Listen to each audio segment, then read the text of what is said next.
Alright, so this is a really quick, cheap fire pit hack. Get a couple of these window, I don't even remember what they're called. Anyhow, they're for doing basement windows. Home Depot has them right now on clearance, 70% off.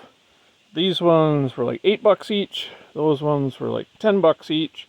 Get yourself some bolts, depending on what size you have. They have different ones, so some of the bolt patterns are different and whatnot. But then you just take these. They come with this angled.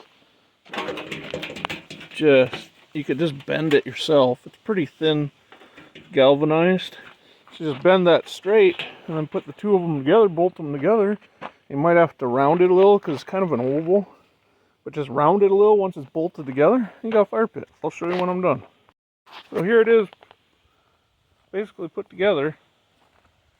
And there's the taller one. They make one that's about half as tall. It is I think 14 inch or something like that. Maybe 16, I'm not sure. These are the $10 ones.